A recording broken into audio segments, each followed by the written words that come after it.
반갑습니다. 심수영 목사님이 워낙 밝으셔서 여기가 밝은 줄 알았더니 굉장히 밝으네요. 이게. 여러분이 잘 안 보입니다, 제가. 감사합니다. 이렇게 귀한 자리에 부족한 저를 불러주시고 창립 18주년, 특별히 우리 심 목사님 개척하셔서 18년 참 이렇게 하나님의 은혜 가운데 이 지역에 귀한 역사를 이루신 그 현장에 이렇게 불러주셔서 또 말씀으로 함께 섬기게 해주신 그 은혜를 감사드리고요. 와서 제가 말씀을 정성스럽게 준비했으니까 함께 나눌 때 하나님의 풍성한 은혜가 함께 나눠질 수 있길 바랍니다. 제가 한번 같이 잠깐만 더 기도하죠. 간단하게.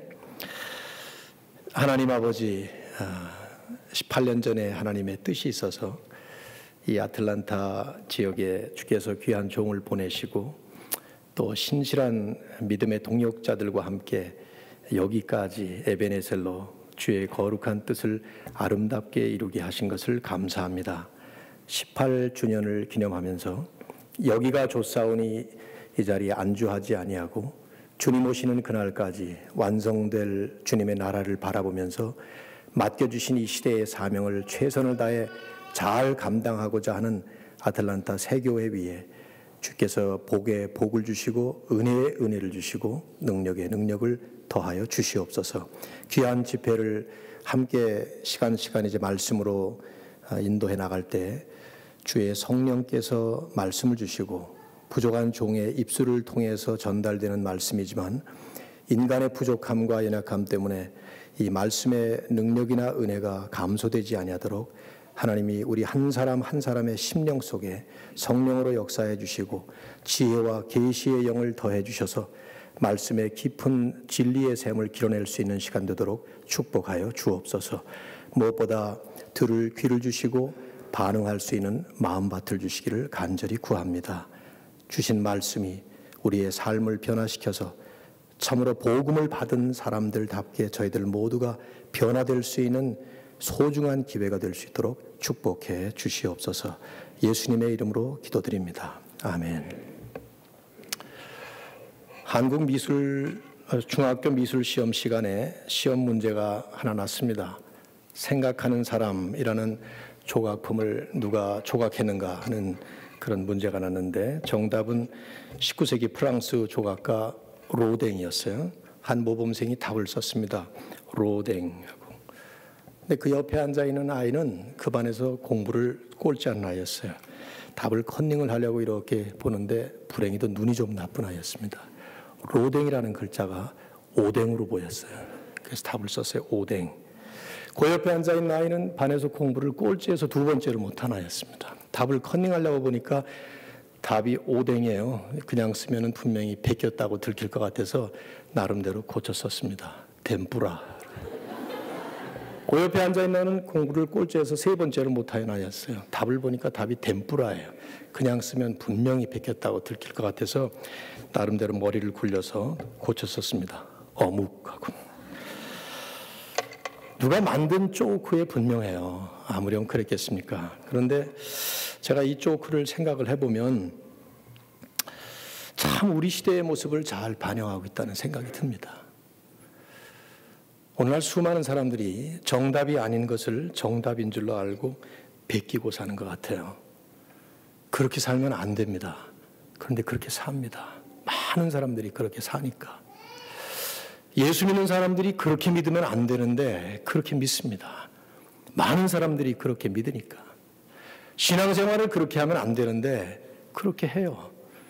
주변에 돌아보면 온통 다 그렇게들 하니까. 가끔씩 정답을 보면서도 그냥 베끼기만 해도 괜찮은데 그 정답을 보면서도 보는 눈이 나빠서 잘 못 베낍니다. 무엇이 정답일까요, 여러분?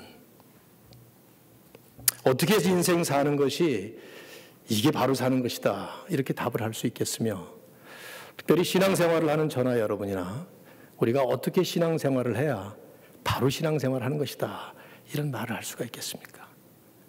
여러분은 정답을 아시나요? 오늘 우리 시대에는 이 정답을 보여줄 만한 모델이 필요한 것 같습니다. 저렇게 살아야 된다.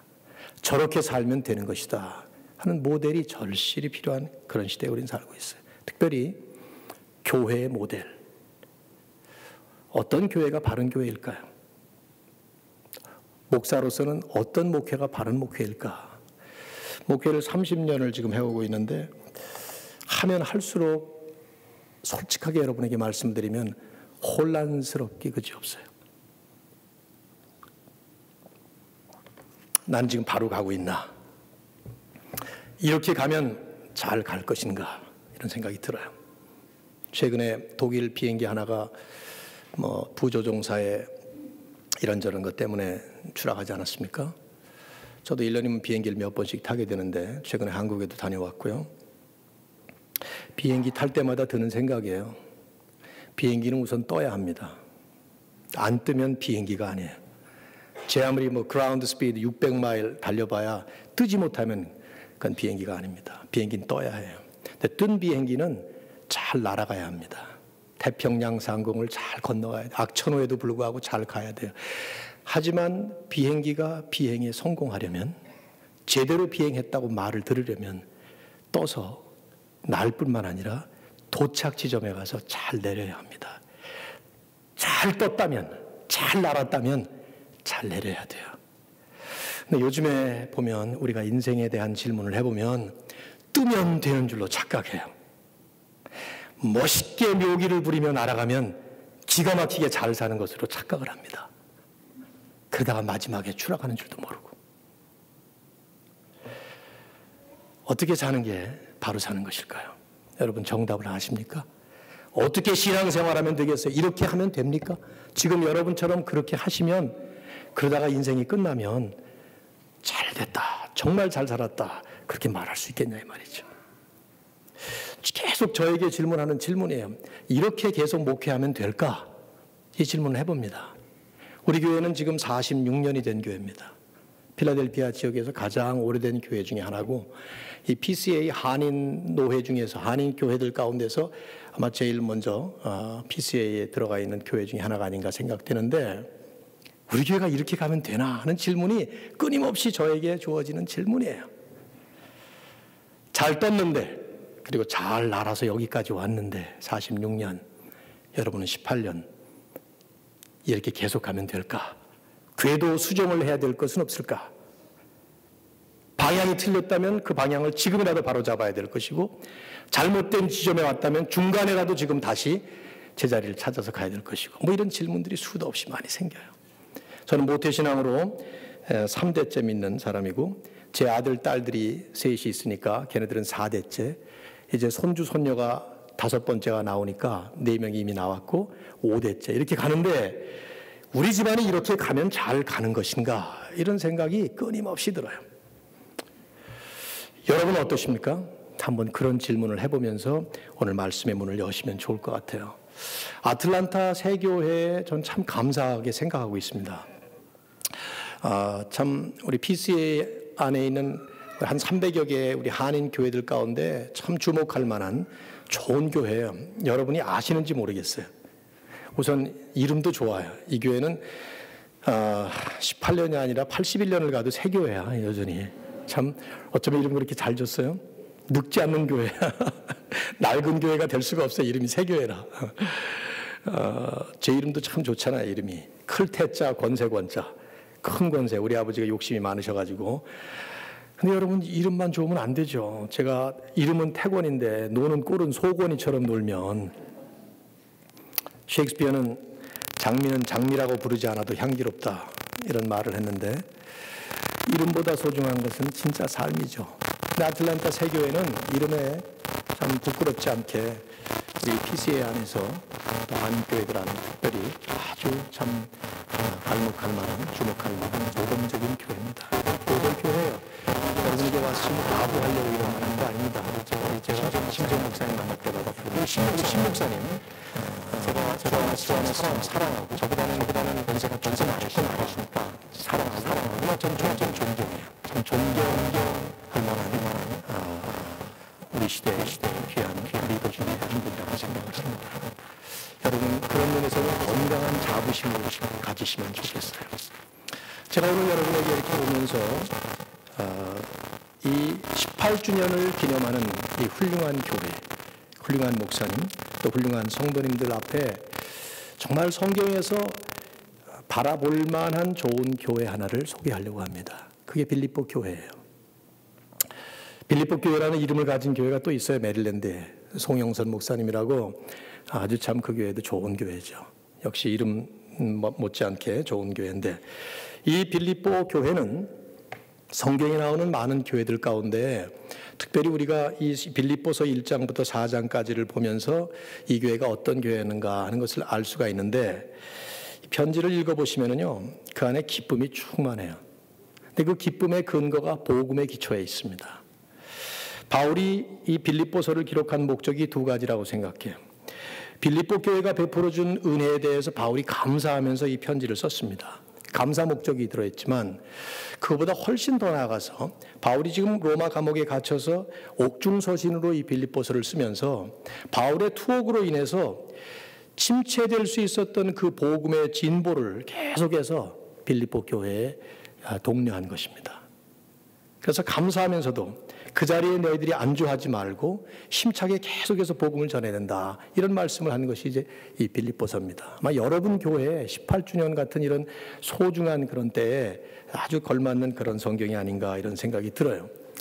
제가 오다가 보니까 우리 심수영 목사님도 에베소서 강해를 막 시작하셨더라고요. 저도 최근에 에베소서 강해를 시작을 했습니다. 에베소서도 참 좋지만 에베소 교회는 첫사랑을 잃었다고 그래서 계시록에서 좀 책망을 받잖아요. 사실은 에베소서를 좀 생각을 해봤는데 여기 와서 먼저 집회하면서 쫙 말씀을 하고 나서 그 말씀 가지고 우리 교회에서 써먹어야 되겠다 이런 생각을 했었는데, 그보다 빌립보 교회가 훨씬 낫겠다는 생각이 들어서 바꿨습니다.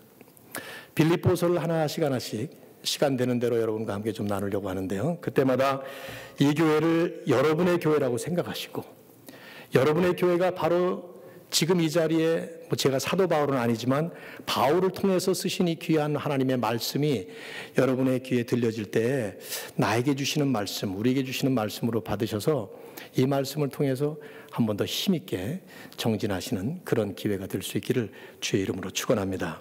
성경의 주제를 한 단어로 요약하기가 참 어렵습니다. 빌립보서의 주제가 뭐냐, 이걸 한 단어로 요약하기는 어렵지만 저는 그냥 기뻐하라, 혹은 명사로 하면 기쁨이라는 말로 요약할 수 있을 것 같아요. joy 아니면 rejoice, 기뻐하라, 이런 말로 요약할 수 있지 않을까 생각이 되는데, 1장 4절에서 처음 시작하면서 매 장마다 사도 바울은 그 얘기를 강조합니다. 1장 18절에 보면 내가 기뻐하고 또한 기뻐하노라. 2장 4절을 보면 나의 기쁨을 충만하게 하라. 2장 18절에 너희도 기뻐하고 나와 함께 기뻐하라. 3장 1절에서 주 안에서 기뻐하라. 그리고 4장 4절에 그 유명한 말씀이 기뻐하라. 내가 다시 말하노니 주 안에서 기뻐하라. 계속해서 기뻐하라는 말씀을 강조합니다. 사도 바울이 말하는 이 기쁨은 환경을 초월하는 기쁨이었습니다. 쾌적한 환경에서 쓴 글이 아니에요. 좋은 형편에 있는 사람이 이런 글을 썼다면 우리가 그렇게 귀를 기울이지 않아도 될지 모르지만, 옥중서신이라는 이름, 감옥에 갇혀서 이 서신을 쓴 것입니다. 감옥이라고 하는, 죽음이라고 하는 절박한 상황에서 애절하게 글을 쓰면서 그에게 나온 말은 기뻐하라 하는 이 말씀이에요. 그런 상황에도 불구하고 기뻐하라는, 환경과 상관이 없는 기쁨을 우리에게 말씀을 하면서 그 기쁨의 근원이 예수 그리스도께 기초해 있다는 것을 이 구구절절히 말씀을 해요. 빌립보서 안에서 가장 많이 나오는 표현 가운데 하나는 그리스도 안에서, 주 안에서, 혹은 예수 안에서, 이런 표현이에요. In Christ, in the Lord 하는 그런 표현. 즉 예수 안에서 얻는 기쁨, 다른 데서는 얻을 수 없는, 오직 주님 안에서만 얻을 수 없는 그 기쁨, 세상에서 얻는 기쁨도 있겠지만 그것과는 비교할 수 없는 진정한 기쁨, 그게 바로 빌립보서가 얘기하고 있는 그런 기쁨이에요. 그래서 이번에 제목을 복음으로 기뻐하는 삶, 이렇게 한번 말을 만들어 봤습니다. 저녁 시간은 한 1시간 정도, 새벽은 짧게 한 30분 정도 이렇게 말씀을 좀 나누고, 그래서 빌립보서 4장 전체를, 넉 장 전체를 5번에 이렇게 좀 나눠봤습니다. 아마 스케치 하듯이 그렇게 나눠야 될 것 같아요. 바울은 이 말씀을 시작을 하면서 제일 먼저 우선 성도의 이중 정체성을 우리에게 먼저 말씀을 합니다. 그리스도 안에서 빌립보에 사는 모든 성도들에게 편지한다. 이렇게 1절에서 말씀을 하죠. 즉 빌립보라고 하는 지역적인 정체성과 성도라고 하는 영적 정체성을 얘기하는 거예요. Physical status와 spiritual status를 우리 성도들이 가지고 있는 이중 신분을 말씀하는 것이죠. 바울 서신에 이걸 자주 등장해요. 로마서에도 보면 로마서를 시작하면서 1장 7절에서 로마에서 하나님의 사랑하심을 받고 성도로 부르심을 받은 모든 자에게, 또 고린도 교회도 편지를 쓸 때 고린도전서 1장 2절을 보면 고린도에 있는 하나님의 교회 곧 예수 그리스도 안에서 성도라 부르심을 받은 자들에게 그렇게 말씀하죠. 아마 여러분이 에베소 1장 1절과 2절을 이미 보셨을 텐데 주일날 에베소에 있는 성도들과 그리스도 예수 안에 있는 신실한 자들에게 이런 표현이 나오잖아요. 그 말은 두 종류의 다른 부류가 아니고 에베소에 있는 성도들 곧 그리스도 예수 안에 있는 신실한 자들 그 뜻이죠. 즉 에베소 혹은 빌립보라고 하는 지역에 살지만 사실 그들의 본래의 정체성은 예수 그리스도 안에 있다는 것입니다. 바울은 빌립보 3장 20절에서 곧바로 너희들의 시민권은 하늘에 있는지라, 그들의 시민권이 어디에 속해 있는지를 분명히 말씀할 판이죠. 몸은 세상에 속해 있지만 그러나 그들은 예수 안에 사는 천국 성도로서의 자기 정체성이 있다는 것을 기억하라는 것이죠. 세상 속에 살지만 그 세상과 구별된 하나님의 백성으로 사는 삶. 저는 미국을 80년에 이민을 왔었어요. 한국 사람으로 태어나서 미국에 이민을 왔기 때문에 시카고에 들어오면서 영주권을 받았고 5년 뒤에 시민권을 받았습니다. 다시 한국으로 92년도에 나갈 때 시민권을 포기했어요. 우리 아이들은 여기서 태어났기 때문에 시민권을 그대로 유지해야만 해서 시민권자로 한국에 살았죠. 다시 미국에 들어온 다음에 두 번째 미국 시민권을 받았는데 그러다 보니까 내가 본래 가지고 있었던 나의 본래의 이 신분과 다시 얻은 신분, 이게 이중적 신분을 늘 생각하면서 사는 그런 삶을 지난 몇십 년 동안 쭉 지내왔는데 사실은 우리 그리스도인들에게는 이 이중적인 신분이 있어요. 여러분은 아틀란타에 삽니다. 저는 필라델피아에 삽니다. 그러나 그런 피지컬 스테러스보다 더 중요한 것은 우리는 이 땅에 살지만 천국 시민으로서 산다는 사실이죠. 이게 자주 잊어버리고 있는 일이에요. 나는 천국 백성이다. 하나님 왕국의 하나님의 백성이다. 예수 그리스도 안에서 주님의 제자로서 하나님의 자녀로서 하나님 왕국에 속한 천국 백성으로 사는 사람들이다 하는 이 신분에 대한 분명한 정체성, 이걸 잊어버리면 우리는 우리 자신이 누구인지 어디로 가는지 무엇을 하고 있는지 사실은 혼란을 겪을 수밖에 없습니다. 바울은 이 말씀을 시작하면서 처음 시작을 바로 이러한 신분에 대한 분명한 정체성을 말씀을 해요. 그러면서 성도들이 받은 이중 축복을 우리에게 말씀하죠. 은혜와 평강이 너에게 있을지어다 말씀을 합니다. 은혜와 평강이라고 하는 이 말은 우리에게 이거보다 익숙한 말이 없을 만큼 우리는 아주 쉽게 그리고 많이 접하는 단어입니다. 여러분 그 뜻을 아시나요? 은혜가 뭡니까? 은혜는 신학적으로 표현한다면 하나님께서 하나님의 사랑 때문에 우리에게 무조건 베풀어 주시는 호의를 말하죠. 그냥 하나님이 하나님 입장에서 무조건 우리에게 주신 복이에요. 그게 은혜입니다. 성경은 그 은혜라는 말로 얘기를 해요. 평강은 이런 은혜로 인해서 우리에게 일어난 영적 상태를 말합니다. 하나님의 은혜 때문에 우리는 평강을 누리는 것입니다. 이건 편안과는 다른 말이에요. 편안하다 하는 말과 평안을 누린다 하는 말은 전적으로 다른 말입니다. 하나님께서 우리에게 주신 평안, 평강, 이 단어는 영어로 표현하면 peace라는 말을 쓸 수 있겠는데 1차적으로는 하나님과 죄인 때문에 원수되었던 관계에서 화목 관계로 새롭게 변화된 모습을 얘기합니다. 하나님의 은혜 때문이에요. 하나님이 우리를 그렇게 은혜 베푸시지 않으면 우리는 하나님 앞에 하나님의 자녀로 하나님의 백성으로 설 수가 없습니다. 오히려 하나님의 원수의 입장에 서 있었던 저희들이죠. 그런데 하나님의 은혜 때문에 우리는 이제 하나님과 peaceful relationship으로 바뀌게 된 것입니다. 화목 관계가 된 거예요. 하나님과 우리와의 관계뿐만 아니라 이 평강은 인간과 인간 간의 관계까지도 평강의 관계로 만들어주신 것이죠. 그래서 과거에는 나 빼놓고 모든 사람들이 원수가 될 수 있었던 사람들이지만 이제는 하나님의 은혜 때문에 하나님이 주신 그 평강 때문에 원수조차도 사랑할 수 있는, 원수들과도 화목할 수 있는 이런 평화로운 관계가 우리의 삶에 주신 하나님의 축복이라는 거예요. 이 은혜와 평안, 은혜와 평강, 이것이 너에게 있을지어다. 사도 바울은 이런 축복을 기원하면서 시작을 합니다. 이것이 어디로부터 옵니까? 하나님 우리 아버지와 주 예수 그리스도에게로부터. 세상에서도 물론 우리는 이런 평안을 얻을 수 있겠죠. 돈으로 얻을 수 있겠고, 건강으로도 얻을 수 있겠고, 이 세상의 좋은 것들을 즐기면서도 아마 그런 것들을 조금은 누릴 수 있겠죠.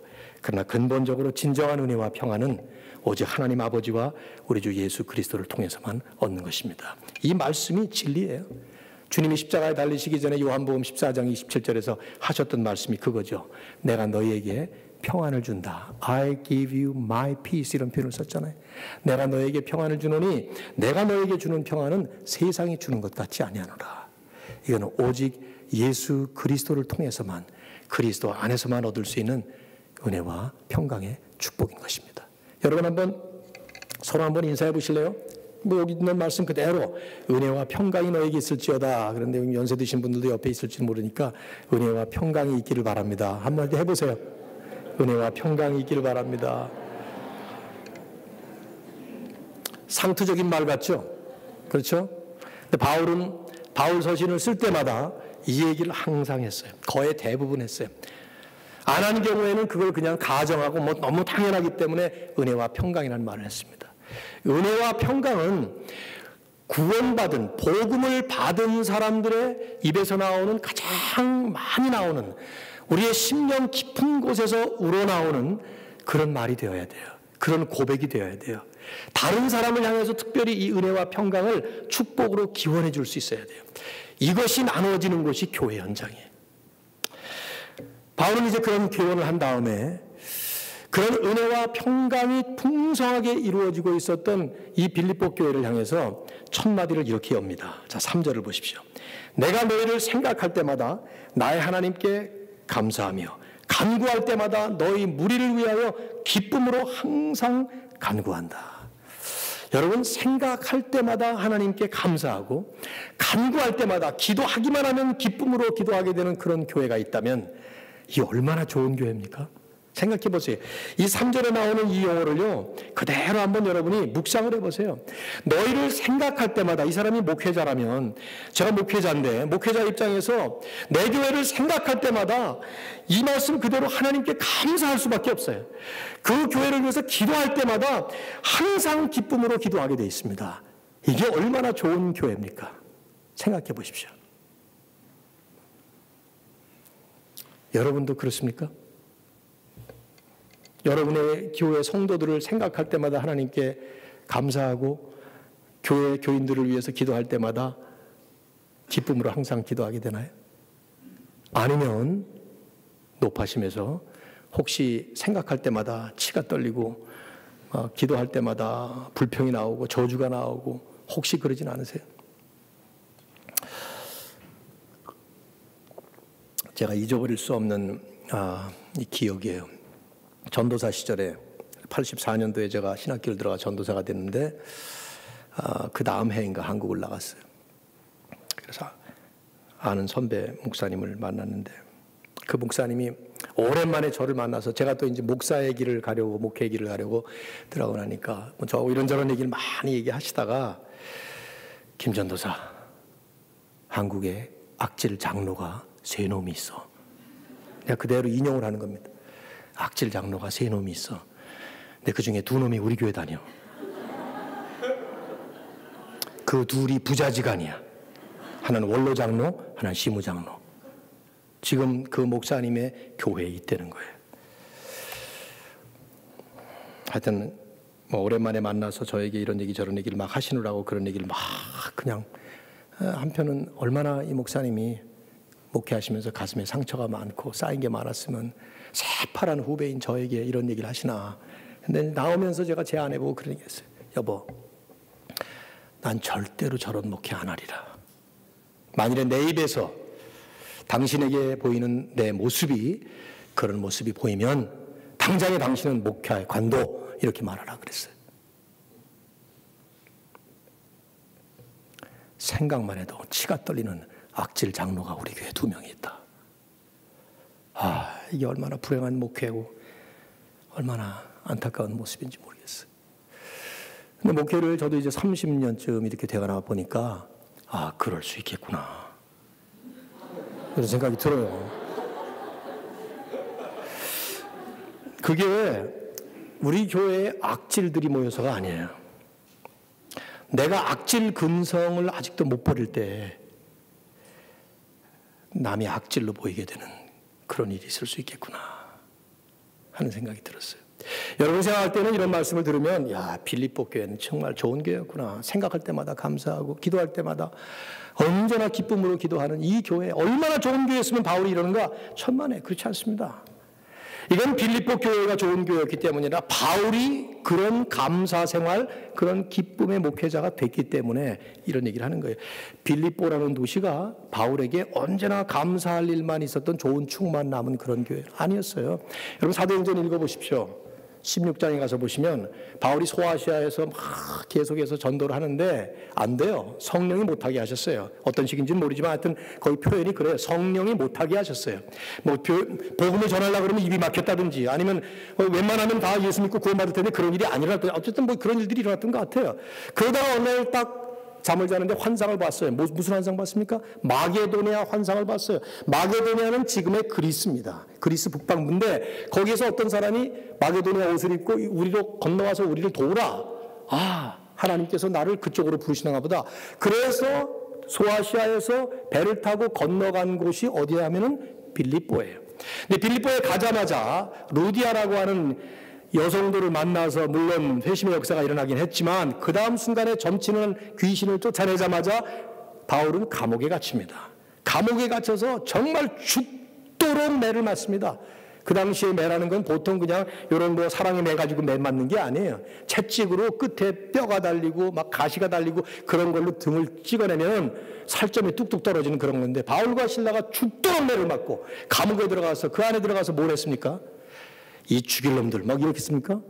찬송을 부르고 기도를 하고 그랬죠. 그러다 옥문이 열리고 그래서 간수가 황당해서 당황하니까 뭐라 그랬습니까? 유명한 말로 가로되 주 예수를 믿으라 그리하면 너와 네 집이 구원 얻으리라. 거기 바로 그렇게 해서 세워진 교회가 빌립보 교회예요. 바울의 추억 속에 건너가자마자 매를 죽도록 맞았던 것이고 늘씬하게 고생을 했던 그런 곳이 바로 빌립보였고, 빌립보 교회를 가만히 보면 이 교회도 늘 좋은 일만 있었던 건 아닌 것 같아요. 나중에 와서 보시면 4장 2절에 유오디아와 순두개라고 하는 유시성을 가진 여자와 순시성을 가진 여자 둘이서 아마 싸웠던 것 같아요. 그러니까 너희들 둘이서 주 안에서 같은 마음을 품으라 이렇게 말을 한 만큼 갈등이 있었고 막 반목이 있었고 실투, 시기, 질투 이런 것들이 있었던 것 같아요. 그 교회도 역시 마찬가지로 죄인들이 모인 교회니까 우리가 보는 모습들이 거기도 다 있었겠죠. 그럼에도 불구하고 사도 바울은 첫 소주를 열면서 하는 말이 내가 너희를 생각할 때마다 하나님께 감사하지 않을 수가 없다. 기도할 때마다 언제나 기쁨으로 기도할 수밖에 없다 하면서 얘기하는 것은 사도 바울의 영성이 그 교회를 바라보면서 그렇게 기도하고 고백하고 있는 이 사도 바울의 영성이 감사할 수 있는, 기뻐할 수 있는 그런 사람이었기 때문에 그럴 수 있었다는 것이죠. 감사는 조건 때문에 하는 것이 아닙니다. 감사는 감사하는 사람의 영적인 그릇 때문에 나올 수 있는 하나님의 축복입니다. 도저히 감사할 수 없는 환경에서도 감사할 수 있는 사람의 영성은 감사가 나오게 돼 있어요. 한 손에 사과를 들려주면 그걸 놓고 내 이 손에는 왜 안 주노? 불평하는 사람이 있는가 하면 없던 손에 사과가 생겼으니 하고 감사하는 사람이 있는 법입니다. 그 사람의 마음의 자세에 있어요. 조건 때문이 아니라 성숙한 믿음으로 되는 것이 감사입니다.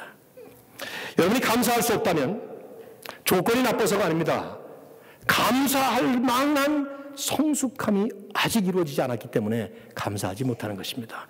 18년을 여러분이 쭉 돌아볼 때 여기 18년 동안 계속 계셨던 분이 계실는지 잘 모르겠습니다만은 나중에 오신 분도 마찬가지예요. 나중에 오셨다 하더라도 18년 계속 계셨던 분 못지않게 하나님은 뜻이 있어서 여러분을 부르신 거니까 돌아보시면 감사할 일이 얼마나 많겠습니까? 감사할 수 있는 성숙한 믿음이 되실 수 있기를 주의 이름으로 축원합니다. 제가 모셨던 홍정길 목사님이 자주 쓰시던 말씀이었어요. 믿음은 열심으로 표현되지 않는다. 믿음은 감사로 표현된다. 왜냐하면 열심은 자기를 나타내는 수단이 될 수도 있지만, 그러나 살아계신 하나님을 신뢰하는 참된 믿음은 언제나 감사로 표현된다. 그런 말씀을 참 자주 하셨는데 전 진리라고 생각이 돼요. 저도 신앙생활을 오래 하면 할수록 제 안에 있는 믿음의 척도를 감사의 잣대를 가지고 재볼 수 있는 것 같아요. 내가 감사가 떨어질 때 이건 영락없이 내 주변의 환경이 바뀐 것이 아니라 나의 영성이 점점 더 떨어졌기 때문에 그런 거라고 저는 생각해요. 사도 바울은 어떻게 해서 이렇게 빌립보 교회를 향해서 이렇게 기뻐하고 이렇게 감사할 수 있었을까? 전혀 근거가 없었던 건 아닙니다. 그 다음에 그 근거를 세 가지로 표현합니다. 자, 5절부터 8절까지 한번 보십시오. 5절, 첫날부터 이제까지 너희가 복음을 위한 일에 참여하고 있기 때문이다. 첫 번째 근거는 빌립보 교회는 복음을 위한 동역자들의 모임이었기 때문이라는 것이죠. 여기 첫날부터 이제까지 빌립보 교회가 처음 설립될 때부터 지금 이 순간까지 복음을 위한 일에 너희들이 참여하고 있기 때문이다. 그것이 내가 기뻐할 수밖에 없는, 감사할 수밖에 없는 일이다. 여기 참여라고 하는 말은 헬라 원어로 여러분도 익숙한 코이노니아라는 말입니다. 이 코이노니아라는 말은 여러 가지로 번역이 됐죠. 영어 성경을 보면 fellowship 혹은 partnership 이런 식으로 표현되기도 했고요. 우리말로는 교제라는 말로 많이 썼어요. 그래서 옛날 개역 성경에는 이 단어가 너희가 첫날부터 이제까지 복음에 교제하고 있다 이렇게 번역을 했는데, 오히려 복음을 위한 일에 참여한다는 개역 개정이 더 알기 쉽게 잘 풀어 쓴 것 같습니다. 아무튼 이 코이노니아라는 이 말은 사도 바울이 참 즐겨 쓴 용어였어요. 신약 성경에 총 19번 나오는데 그중에 13번이 바울이 썼습니다.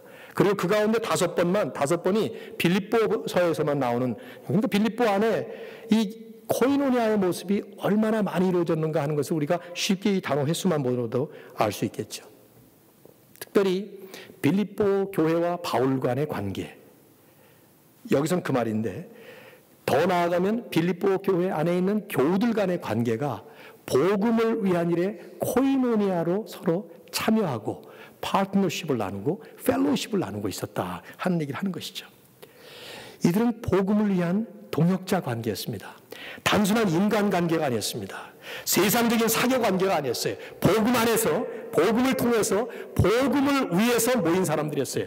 요즘의 교회에 성도들 간의 관계가 복음 안에서, 복음을 위해서, 복음을 통해서 모여진 관계입니까? 참 요즘 현대교회가 타락하고 있다는 말을 많이 하는데, 제가 볼 때는 그 근본 바탕 안에 복음이 과연 있는가 하는 질문만 해봐도 분명히 우리는 진단할 수 있을 것 같아요. 내가 편한 대로 교회 마음 놓고 옮깁니다. 나 싫으면 교회 마음 놓고 떠나버립니다. 그런데 초대교회를 보면 특징이 복음 때문에 교회 나오고, 복음 때문에 교회를 떠나서 선교를 나가고, 복음 때문에 모든 일이 이루어진 것을 우리가 보게 돼. 너희가 복음을 위한 일에 참여하고 있기 때문에 나는 너희를 보고 기도할 때마다 감사하고 늘 기뻐할 수 있다 하는 얘기를 사도 바울은 하는 것이죠. 이 복음을 위한 동역자 관계. 아틀란타 세교회에 모이신 성도님들이 정말 복음을 통한, 복음을 위한 이 복음 안에서 맺어진 하나님의 동역자들이 되시기를 주의 이름으로 축원합니다. 두 번째는 이 동역의 주관자가 하나님이라는 사실을 바울은 확신하고 있었어요. 6절 말씀을 한번 같이 읽어볼까요? 여러분이 한번 읽어보시죠. 6절 다 같이 시작.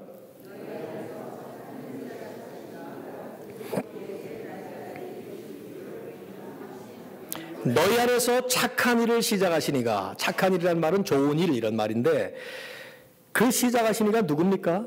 하나님이시죠. 그리스도 예수의 날까지 그분께서 이루실 줄을 우리는 확신하노라. 교회를 세우시는 분이 누구세요? 하나님이십니다. 그렇다면 그분께서 그 교회를 끝까지 이루가실 것을 우리는 믿어야 합니다. 교회를 세우시고 교우들을 불러주시고 주수할 일꾼들을 불러 모으셔서 하나님의 역사를 시작하신 분은 어느 순간에 반짝하는 행사로 끝내버리지 않습니다. 마지막 하나님의 정하신 때까지, 마지막에 완성될 때까지 하나님은 이루어가실 거예요. 그러니 사람의 일이라면 중간에 이것이 끝날 수도 있겠지만 사도 바울의 말처럼 하나님께서 시작하셨으니 하나님께서 이루실 것을 우리가 확신해야 되지 않겠어요? 그 확신이 있었기 때문에 사도 바울은 기뻐했던 거예요. 바울은 지금 빌립보 교회를 떠났어요. 로마 감옥에 갇혔습니다. 세우기만 해놓고 잠깐 양육해놓고 떠나버리고 말았어요. 그런데 그럼에도 불구하고 사도 바울의 마음속에는 그 교회를 생각할 때마다 기쁘고 감사했던 것은 이 일을 시작하신 분이 하나님이시다 하는 데 대해서 I am confident, 내가 확신하노라. 저는 아틀란타 세교회가 진정으로 하나님께서 하나님의 교회로 세우신 교회라면 반드시 하나님은 18년이 아니라 28년이 아니라 주님 오시는 날까지 하나님의 역사를 이루어 가실 것을 믿습니다. 저희 교회도 마찬가지예요. 우리는 그래서 늘 확인할 것이 다른 게 없어요. 그 안에 이루어지고 있는 인간의 역사를 보는 것이 아니라 하나님의 손이 어떻게 임하시고 있는가를, 그걸 보는 게 제일 중요한 작업이에요. 하나님의 은혜가 처음 시작 때처럼 지금도 임하고 있는가? 하나님의 역사가 처음 시작할 때처럼 여전히 우리 가운데 있는가? 그것이 내 안에, 성도들 안에, 교회 안에 하나님의 많은 그 역사와 사역의 현장 속에 그것이 계속 이루어지고 있는가? 그것만 있다면 아무리 어려운 난관이 있어도, 아무리 도전적인 상황이 벌어져도 하나님은 끝까지 이루어 가실 줄로 믿습니다. 이 확신, 사랑하는 교회에 충만히 임하기를 주의 이름으로 축원합니다. 세 번째로 또 하나는 이들은 서로를 극진하게 사랑하는 그런 관계였습니다. 여러분 7절과 8절을 한번 보십시오. 사도 바울이 하는 말을 한번 정서적으로 한번 느껴보세요. 7절 8절을 보면서 내가 너희 무리를 위하여 이와 같이 생각하는 것이 마땅하니, 그 이와 같이 생각한다는 것이 무슨 말이에요? 3절 말씀이죠. 너희를 생각할 때마다 나의 하나님께 감사하고 간구할 때마다 너희 무리를 위해서 기쁨으로 간구한 그 마음이, 내가 너희 무리를 위하여 이와 같이 생각하는 것이 마땅하니, 왜 그러냐? 이는 너희가 내 마음에 있음이며, 이 너희가 내 마음에 있음이며 하는 말은 헬라어로 약간 좀 묘하게 나와 있어요. 내가 너희 마음에 있음이며 이렇게 번역을 해도 돼요. 주어와 서술어가 뒤바뀌어도 될 만한 묘한 문법적으로 썼는데 문법적으로 둘 다 가능한 거예요. 제가 볼 때는 사도 바울이 이렇게 쓴 것은 아마 이런 이중적 표현이 다 있었기 때문에 그런 거 아닌가 생각이 됩니다. 바울이 그들의 마음에 있었습니다. 그들이 사도 바울의 마음에 있었습니다. 그래서 이런 표현을 쓴 거예요. 너희가 내 마음에 있고 내가 너희 마음에 있음이며, 또 나의 메인, 즉 감옥에 들어가는 것과 복음을 변명하고 확정하는 것, 복음을 디펜드하고 복음을 컨포밍하는 일에 너희가 다 나와 함께 은혜에 참여한 자가 됨이라. 그러면서 바울이 8절에 덧붙입니다. 내가 예수 그리스도의 심장으로 너희 무리를 얼마나 사모하는지 하나님이 내 증인이시니라. 예수 그리스도의 마음, 심장을 가지고 너희를 얼마나 사모하는지 하나님이 내 증인이시다. 예수 그리스도의 심장, 이 심장이라고 하는 표현은 우리말로 잘 번역이 됐다고는 보지만 우리가 가지고 있는 이 heart라는 뜻이라기보다는 내 속마음 전체를 표현하는 말이죠. 우리 인간의 모든 그 복합적인 내 안에 있는 내면의 모든 정서와 감정의 처소를 여기 이런 말로 쓴 것입니다. 사도 바울은 내 안에 있는 것은 예수 그리스도의 그것이다. 근데 그것으로 내가 너희를 얼마나 사모하는지, 보고 싶고 사랑하고 그리워하고 아끼고 하는 이 말, 사모하다 하는 말은 갓난아기가 젖을 갈망하는, 갓난아기가 엄마에게 젖 달라고 간절하게 매달리는 그 마음의 자세.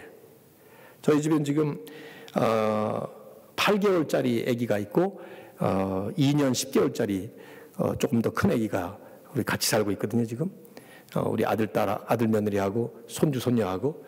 그러니까 아직 요 막내 태어난 지 8개월밖에 안 된 아기는 아직 젖을 먹어요. 젖 없어 보십시오. 그냥 젖 달라고. 낮에는 제법 뭐 이유식도 먹고 잘 먹는데 밤 되면 아직도 엄마 젖이 그래가지고 옆방에서 자는데 얼마나 울어대는지 매일 밤 꼭 한 두세 번 깨요. 걔가. 그럼 아침에 일어나면 며느리 보고 제가 묻죠. 어젯밤 시원이 왜 이렇게 울었냐? 그러면 젖 달라고요. 젖을 좀 떼려고 그러는데 이렇게 젖 달라고 그냥 그러네.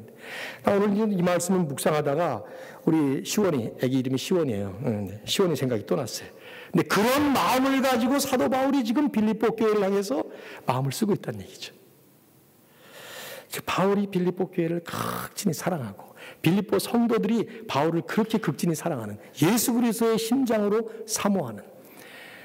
한국의 어떤 교수님은 이 본문을 가지고 주해를 달면서 바울의 심장은 예수 그리스도의 심장으로 심장 이식 수술을 했다, 이런 표현을 썼더라고요. 권성수 교수라는 분이. 그래서 목회자와 교인들 간의 관계만은 아닙니다. 성도와 성도와의 관계, 교회 안에 있는 모든 하나님의 백성들, 성도들 간의 관계가 바로 이런 모습, 예수 그리스도의 심장으로 서로를 향해서 사모하고 서로 사랑하고 서로 아껴주는 이런 마음. 여러분, 우리의 기도가 이런 기도가 돼야 돼요. 하나님, 나에게 예수 그리스도의 심장을 주옵소서. 여러분의 심장이 예수 그리스도의 심장입니까? 그리스도의 심장이 어떤 심장입니까?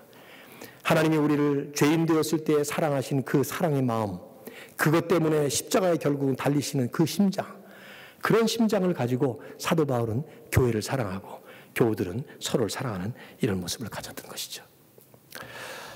우리 서로에게 그런 축복을 하시면 참 좋을 것 같아요. 그리스도의 마음을 가지고 서로를 사랑하는 마음.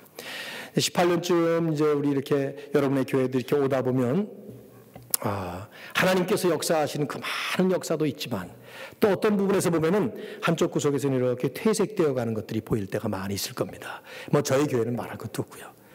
저는 40년 됐을 때 왔어요. 그러면 이제 47년째 되는데 7년 됐는데 우리 교회에 제가 탁 들어가 보니까 오래되신 분들은 잘 몰라요.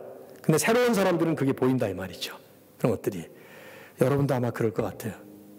근데 변함없는 모습으로 하나님께서 우리에게 주신 귀한 사명을 향해서 복음으로 달려가려면 바로 이런 사도 바울의 표현과 같은 예수 그리스도의 심장이 우리 가운데 새로워져야 할까. 이런 하나님의 은혜가 여러분에게 함께 하시기를 바랍니다. 사도 바울은 이 동역자 교회를 위해서 이제 곧바로 기도를 합니다. 9절, 10절, 11절 말씀 우리 같이 한번 또 읽어볼까요? 바울의 기도 제목이에요. 자, 읽어봅시다. 내가 기도하노라 너희 사랑을 지식과 모든 총명으로 점점 더 풍성하게 하사 너희로 지극히 선한 것을 분별하며 또 진실하여 허물없이 그리스도의 날까지 이르고 예수 그리스도로 말미암아 의의 열매가 가득하여 하나님의 영광과 찬송이 되기를 원하노라. 바울이 기도하는 기도는 저는 성장과 성숙을 위한 기도라고 생각돼요. 세 가지 제목입니다. 첫째는 온전한 사랑을 이루라. 둘째는 온전한 분별을 갖추라. 세 번째는 온전한 열매를 맺으라 하는 것입니다. 이 온전한 사랑, 온전한 분별, 온전한 열매, 이건 결국 성숙이에요. 그 성숙을 위한 기도를 지금 드리는 거예요. 18주년을 맞는다고 할 때 어쩌면 여러분에게 절실히 요구되는 기도 제목이 아닐까 생각돼요. 처음 시작할 때 그때보다도 훨씬 더 성숙하게 지금 18년이 지나면서 만회하는 여러분이 갖추었을 겁니다. 그러나 그 모습이 퇴색되지 않으면 오히려 더 온전하게 계속 달려갈 수 있도록 아마 이런 기도가 필요하지 않을까 생각돼요. 첫 번째 기도는 온전한 사랑을 위한 기도예요. 9절 내가 기도하노라 너희 사랑을 지식과 모든 총명으로 점점 더 풍성하게 하사. 저는 신앙생활의 첫 과제가 사랑이라고 믿습니다. 성숙을 위한 첫 번째 과제도 사랑이라고 믿습니다. 성경에 나오는 말씀들을 그저 몇 가지만 인용을 해도 우리는 쉽게 그렇게 정리할 수 있죠. 고린도전서 13장 13절에 보면 유명한 말씀이 있죠. 믿음, 소망, 사랑 이 세 가지는 항상 있을 것인데 그 중에 제일은 사랑이라. 그러면 믿음과 소망보다 더 중요하다. 그거보다도 이 사랑에 대한 중요성을 사도 바울이 강조하는 것이죠. 고린도 교회 모든 게 다 갖춰진 교회예요. 근데 그 중에 특별히 성숙을 위해서 너희들에게는 이 온전한 사랑이 필요하다 하는 얘기를 했던 것이죠. 갈라디아 5장 보면 성령의 9가지 열매가 나옵니다. 그 9가지 열매도 제일 첫 번째 나오는 게 사랑이에요. 사랑과 희락과 화평과 쭉 나오다 보면 사랑을 첫 번째 언급을 하고 있어요. 신앙인이 성숙하게 자신의 신앙생활을 이루어나가려면 바로 사랑이 우리 안에 성숙한 모습으로 성장하는 것이 절대적으로 필요합니다. 여기 사랑이 하나님을 향한 사랑이기도 하지만 사람을 향한 사랑 둘 다 포함되는 수직적, 수평적 사랑이 다 포함되는 일이죠. 근데 사도 바울을 표현해 보십시오. 이 사랑은 그냥 이루어지지 않습니다. 너희 사랑을 지식과 총명으로 풍성하게 하사. 여러분 사랑이 무슨 지식과 총명이 무슨 관계가 있겠어요? 이 상관관계가 뭡니까?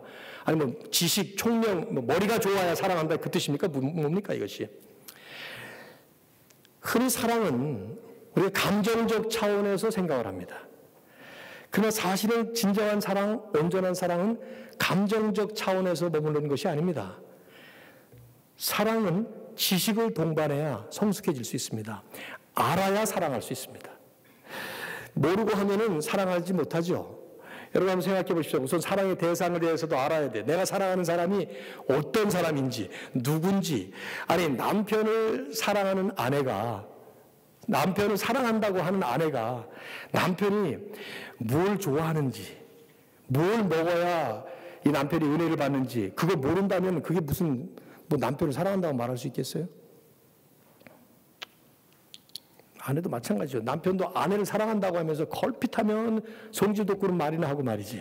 그게 어디 사랑한다고 말만 사랑이지 사랑이라고 말할 수 있겠냐 이 말이죠. 저 37년 지금 결혼 생활을 하고 있는데 제 아내는 제 아내가 여기 왔으니까 내가 언제 무엇을 먹고 싶어 하는지 말 안 해도 잘 알아요. 어쩌면 저렇게 잘하는지 하여튼 제가 뭘 좋아한다는 얘기는 안 하는 게 낫겠죠. 강사 대접하기가 좀 쉽지 않을 테니까. 하여튼 뭘 먹어야 제가 좋아하는지 너무 잘 알아요. 그래서 그때마다 제가 그러죠. 당신 어떻게 알았어? 그러면 근데 저도 마찬가지예요. 한 37년쯤 살고 나니까 제 아내가 지금 얼굴 표정이 왜 저런지 배고프구나. 또 어떨 때 목소리 톤이 이렇게 달라지면 이건 졸리구나. 나중에 한번 물어보십시오. 자기가 졸린지 배고픈지 그걸 제가 먼저 알아요. 이거 전 절대로 과장 아닙니다. 그래서 당신 지금 배고파서 그래. 졸려서 그래. 그럼 처음에 신경질을 팍 내. 당신이 걸핏하면 나 배고프다. 내가 돼지인 줄 알아? 그러고 내 잠만 자는 줄 알아? 그러는데 그거 졸려서 그러니까 잡아 한번 30분. 잠은 또 기가 막히게 잘 자요. 머리가 베개에 닿기 전에 잠드는 세상에 몇 명 안 되는 여자 중에 한 명인데 하여튼 말하다 말고 잠드니까 센텐스를 맺지 못하고 잠자는 여자 봤습니까 여러분? 근데 주어 얘기하고 그다음에 서술어 얘기 못하고 잠자는 경우가 대단히 많거든요. 밤에 싸움이 안 되죠 전혀 도대체. 아무튼 근데 제가 잘 알아요. 그래서 한참 자면 돼. 자고 나니까 거뜬하거든요. 당신 말이 맞았어. 그 할 수도 없이 하죠.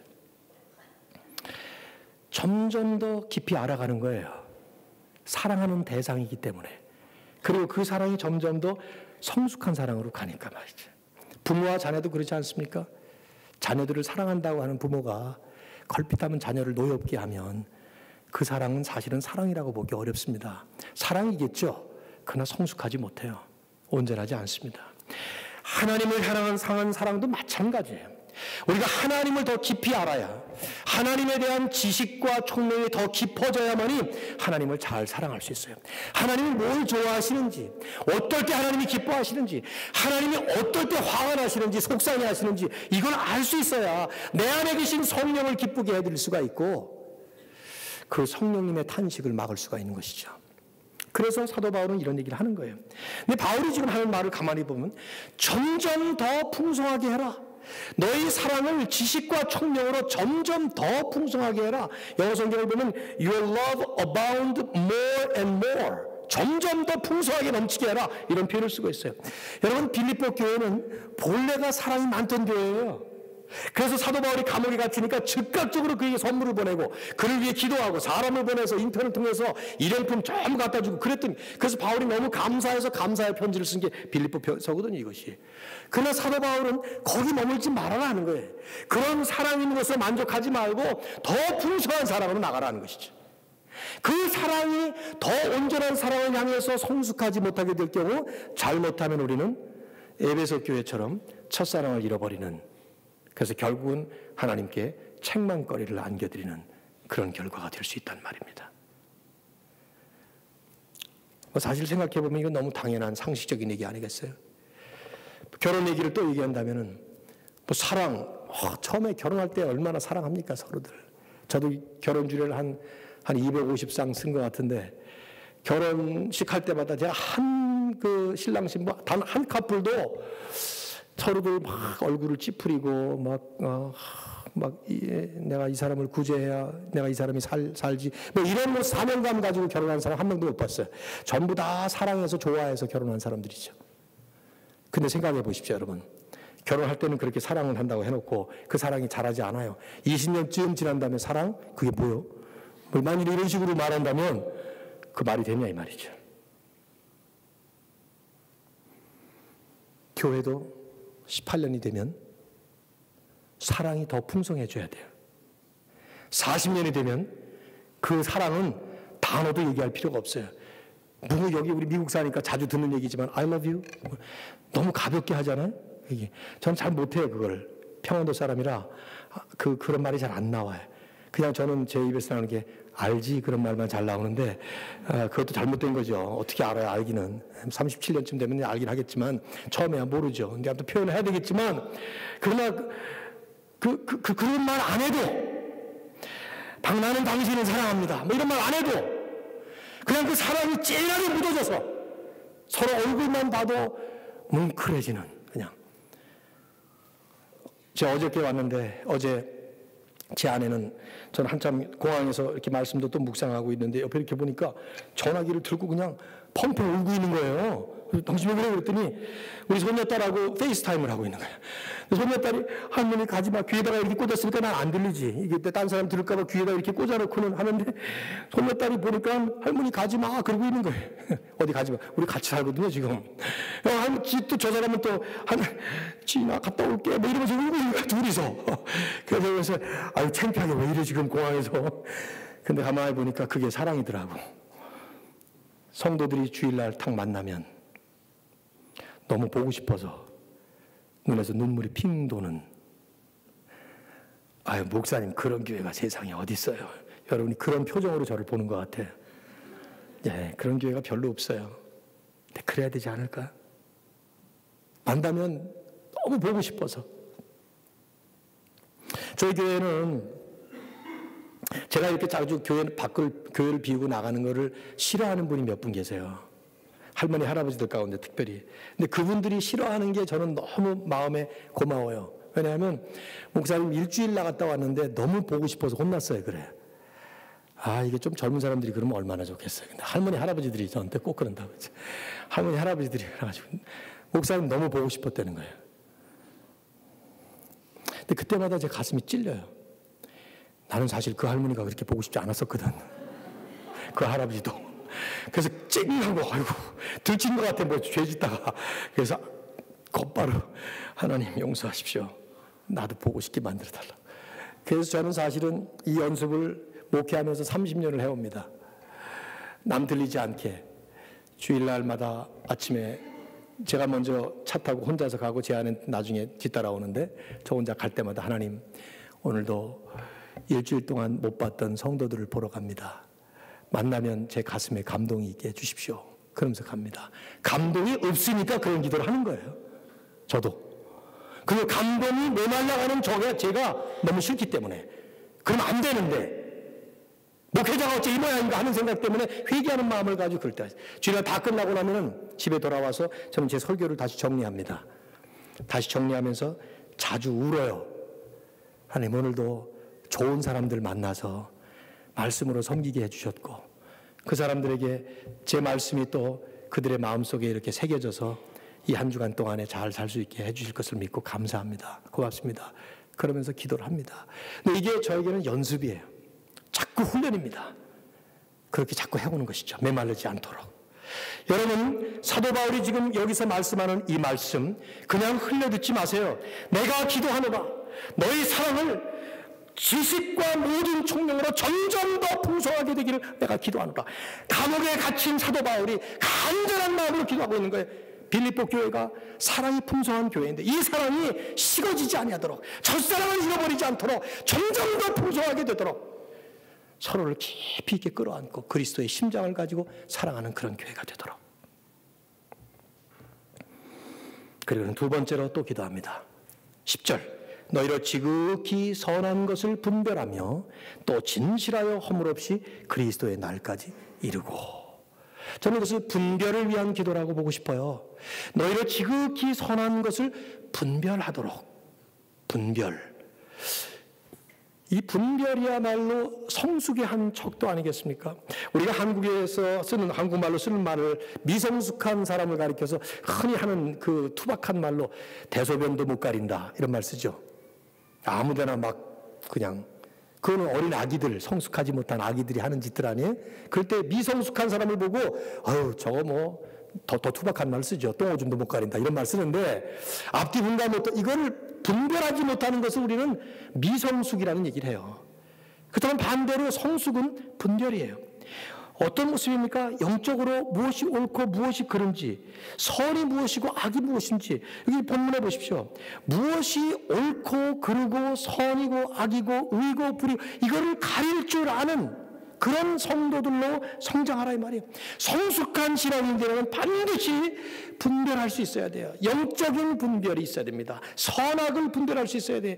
특별히 사도 바울이 하는 말은 그냥 적당한 수준이 아니라 지극히 선한 것을 분별하라. 영어로 보시면은 You may be able to discern what is best. best가 무엇인지를 분별하라는 말이에요. 사실 우리말에 적당하다 하는 말은 적합하다, 마땅하다 하는 말을 섞은 좋은 말입니다. 근데 이게 합성어가 돼가지고는 어떤 뉘앙스가 돼버린가 하면 그냥 어느 수준에서 머물러 버리는 것을 적당하다 이런 말이에요. 아, 그만하면 됐어, 적당해. 이런 식으로 하잖아요. 이게 좋은 말이 아니에요, 요즘에는. 우리 신앙생활은 특별히 이것은 독소입니다. 하나님이 원하신 것은 하나님의 온전하심처럼 우리도 온전하기를 바라시면서 하나님은 우리로 하여금 지극히 선한 것은 그냥 what is good 정도가 아니라 what is best. 이거는 남들보다 뛰어난 best란 뜻이 아니에요.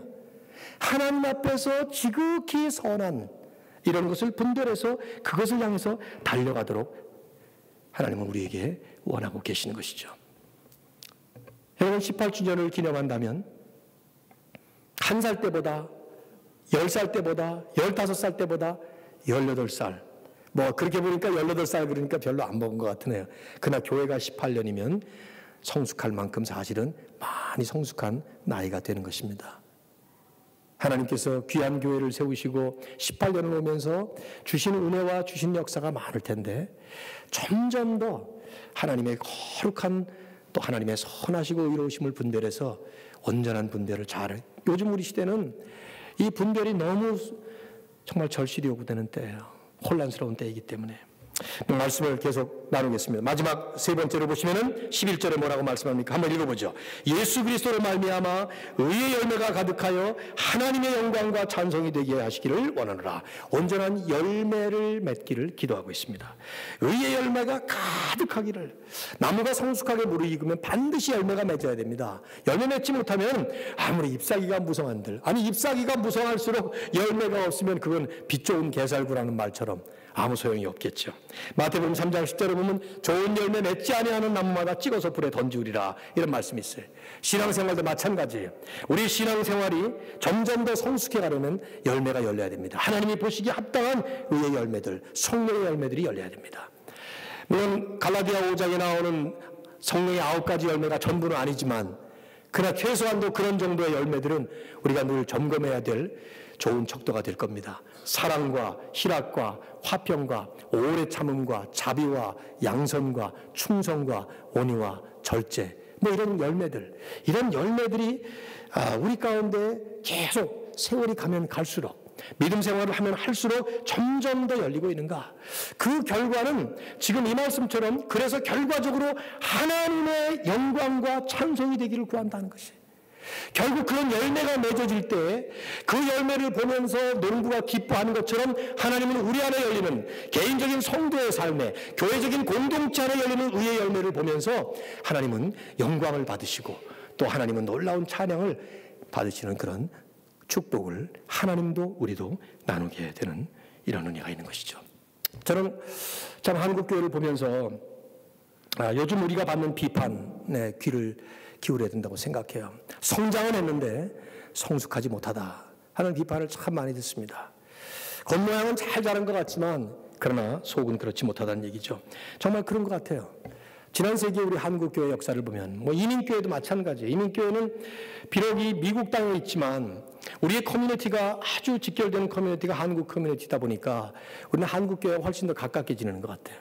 여러분 교회는 조금 다르다는 생각도 들어요.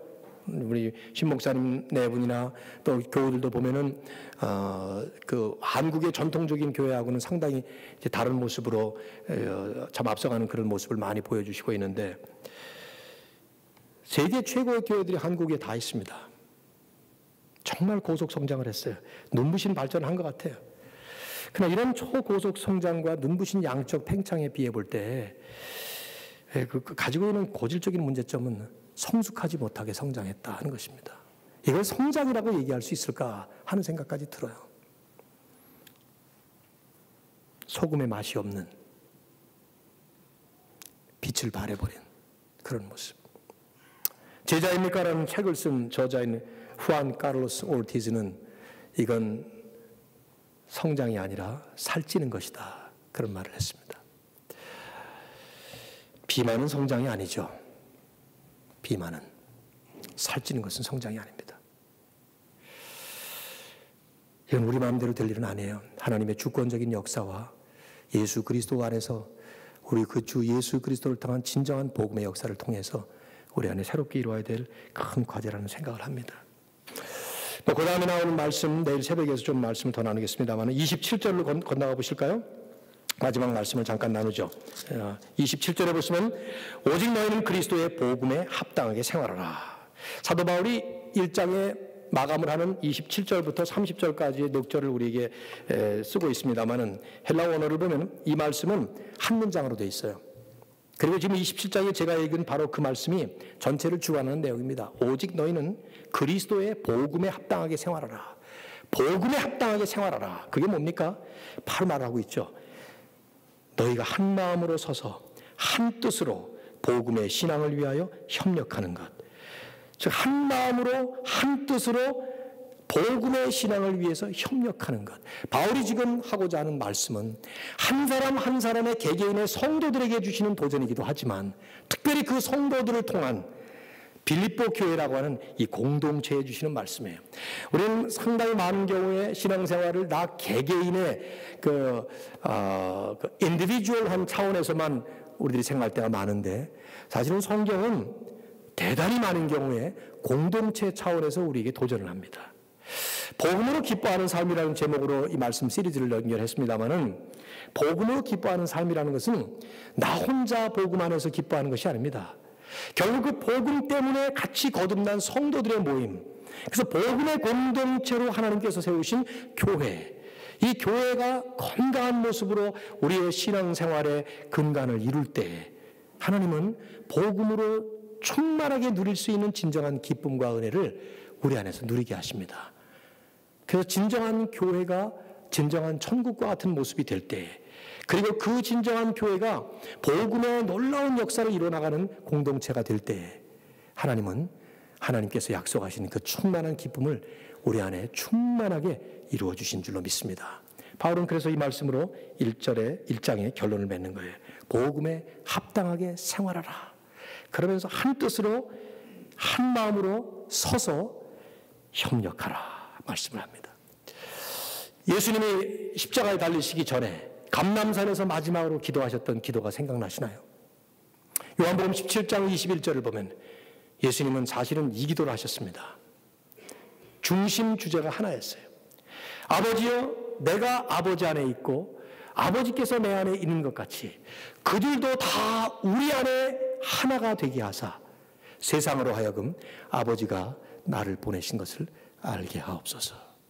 결국 예수님께서 교회를 세우시면서 가지셨던 그림은 하나님 아버지와 예수 그리스도와 성령님이 삼위일체가 신묘막측하게 하나가 된 것처럼 우리 예수 믿는 모든 사람들이 하나님의 그 삼위일체의 은혜, 즉 복음 안에서 하나가 될 때, 그래서 마치 한 사람처럼 한 마음과 한 뜻으로 복음을 위해 협력하게 될 때 세상은 하나님께서 구세주이신 예수 그리스도를 이 세상에 보냈다는 사실을 말이 아닌 그냥 직접 눈으로 분명하게 목도하게 될 것이다. 이게 교회를 세우신 주님의 목적이었어요. 주님의 그림이셨고,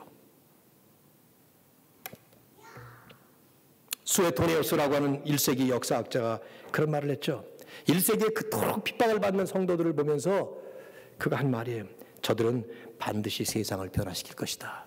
왜냐하면 저들은 사랑으로 하나가 되어 있기 때문이다. 사랑, 복음의 핵심어입니다. 키워드예요. 오늘 빌립보 교회에 사도 바울이 쓴 이 말씀을 통해서 우리 아틀란타 새교회, 여러분의 교회 안에 이 아름다운 동역의 모습이 이루어지기를 주의 이름으로 축원합니다. 저는 영화 한 편을, 제가 참 영화 참 좋아해요. 목사니까 성경을 제일 많이 보겠지만 그 다음으로 많이 보는 게 영화인데, 좋은 영화들 많이 보죠. 그리고 본 영화 또 봅니다. 여러분 아폴로 13이라는 영화 보셨나요? 아폴로 13호. 그 영화 사실 그 두 번, 세 번 보지 않으면 그다지 그 영화를 만든 사람의 진가를 보기가 좀 어려운 그런 영화일 수도 있는데, 그 영화는 아폴로 13이라는 영화는 3명의 우주 비행사 중에 한 명이었던 짐 로벨이라고 하는 사람이 자기가 달로 착륙을 하러 갔다가 실패하고 돌아오죠. 돌아온 다음에 소설이 아니에요. 자기 전기 같은 걸 썼어요. 그래서 Lost Moon, 잃어버린 달이라는, 우리나라말로 번역은 안 된 것 같습니다만은 그런 그 책을 썼는데 그것을 영화화한 것입니다. 1970년 4월 1일에 실제로 일어났던 사건이죠. 짐 로벨을 단장으로 하는 3명의 우주 비행사가 달을 향해서 달 탐험을 떠납니다. 그런데 중간에 이들은 궤도 수정을 해서 다시 돌아올 수밖에 없는 문제가 생기고 버리고 말았어요. 뭔가 자세하게 지금 얘기할 필요는 없고, 산소 탱크가 터지면서 달로 도착할 수가 없게 되고 말았어요. 그래서 휴스턴에서 다시 복귀하도록 명령을 내리죠. 그래서 달을 빙 돌아서 다시 돌아옵니다. 근데 이 돌아오는 과정 속에 오만 가지 문제가 생기는 거예요. 막 산소가 점점 떨어져 가고, 그래서 그 안에서 막힌 공간에서 세 사람이 계속 숨을 쉬어야 되니까 이산화탄소가 많아지면서 잘못하면 조금 있다가 이산화탄소의 그 분비량이 많아져서 브레인 데미지를 입게 생겼고, 그래서 휴스턴에서 그 박사들이 모여가지고 어떻게 하면 이 공간 안에서 산소를 다시 뿜어내고 이산화탄소를 걸러내고 그런 작업들을 해요. 자기들이 안에서 시뮬레이션을 하고 이런 일들을 막 하죠. 마지막 단계에 보면 전기를 사용할 수가 없게 됐어요. 생각해 보세요. 우주 비행선이 전기를 쓰지 못하게 되니까 컴퓨터를 못 쓰게 되는 거예요. 그래서 결국은 마지막에 조그마한 창문으로 보이는 그 지구를 보면서 매뉴얼로 조종을 하는 거예요. 자전거 운전하듯이 그 우주 비행선을 말이지. 39초 동안에 아주 긴박한 긴장과 모든 전기를 다 꺼버리니까 이 지구에서는, 휴스턴에서는 소식을 못 듣는 거죠. 그것은 대기권으로 진입을 하는 거예요. 그때 대기권으로 들어갑니다. 근데 대기권으로 들어가면서 이제 한 3분 정도 이제 완전히 블랙아웃 되는 그런 시간이 있어요. 그때 그 장면, 저도 그때 고등학교인가 중학교 때인데요. 생각이 나요. 막 라디오로다가 방송하던 그 생각이 나요. 그때 그 우주 비행사들이 돌아오는 것 때문에 교회에서는 기도하라 그러고 막 그랬죠. 전 세계의 카톨릭은 기도의 날로 선언을 하고 그러면서 막 했죠, 그때. 그 영화 장면을 보면 한 3분, 4분 지나가면서 막 음성이 들리기를 기다리는 거야. 찌직 하다가 소리가 탁 들립니다. 휴스턴! 그러면서 This is Odyssey. 오디세이라는 그 이름을 붙인 비행선인데. 그 소리가 탁 나니까 3명이 다 살아난 거니까 전 세계 모든 사람들이 와! 하면서 박수 치는 장면이 나와요. 그 영화에서. 나는 그 영화를 DVD를 4번, 5번을 보면서 볼 때마다 그 장면에서 뻔히 내가 몇 번씩 봤으니까 나올 장면인 거 다 예상하는데도 가슴이 벌렁벌렁 하다가 와! 할 때는 월칵하고 가슴에서 뭉클하고 눈물이 나와요. 왜냐하면 그 장면이 이게 교회의 장면이기 때문이에요. 그게.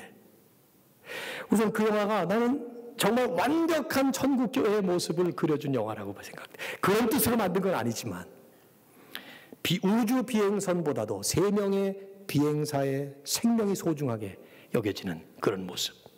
건물보다 사람, 영혼이 소중히 여겨지는 그런 이 영화의 그 모습. 그리고 그 3사람을 무사히 살려서 귀환시키기 위해서 휴스턴의 수많은 PhD들, 미국 전역의 교회들, 전 세계의 모든 사람들이 가슴을 졸이면서 저 사람들이 살아 돌아오기를 간절히 바라는 그런 마음. 그들이 살아났다는 그런 음성이 들리자 모든 사람들이 환호하는 그 소리는 마치 잃어버린 한 생명이 하나님에게 돌아올 때 천국에서 천상의 천사들이 환호하는 그런 소리가 아닐까. 저는 그 생각이 들어요. 3사람을 살리기 위해서 온 지구가 연합을 하는 그런 모습. 오늘 교회는 얼마나 하나님의 복음을 위해서 이렇게 동역하고 있는가 하는 생각을 해봅니다. 여러분, 예수님은 우리 한 사람 한 사람을 위해서 십자가에 달리시고 부활하셨습니다. 다음 주면 이제 우리 고난주간 되잖아요. 그런데 그것은 우리 한 사람 한 사람이라는 그 말은 바로 이 말씀을 듣고 있는 여러분 한 사람뿐만 아니라 바로 옆에 계시고 그리고 계속 주님 나라에 들어오셔야 될 하나님의 천국 백성들을 의미합니다. 이를 위해 주님께서 주신 복음, 그 복음을 들고 잘 동역하시는 여러분의 교회가 되기를 주의 이름으로 축원합니다. 기도하죠. 하나님 아버지, 귀한 교회 창립 기념을 하면서 주께서 복음을 통해서 어떻게 참 아틀란타 세교회에 역사하셨는지를 묵상하는 시간들 되게 해주시고, 빌립보 교회에 주신 이 귀한 말씀이 아틀란타 세교회에 주시는 새로운 말씀으로 한 분 한 분 교회 전체에 주시는 말씀이 되어서 하나님 앞에 더욱더 성숙하게, 더 아름답게, 더 멋지게, 그래서 주님께 영광과 찬송을 올려드리는 아름다운 동역의 공동체가 되도록 축복하여 주시옵소서. 우리 주 예수 그리스도의 이름으로 간절히 기도합나이다. 아멘.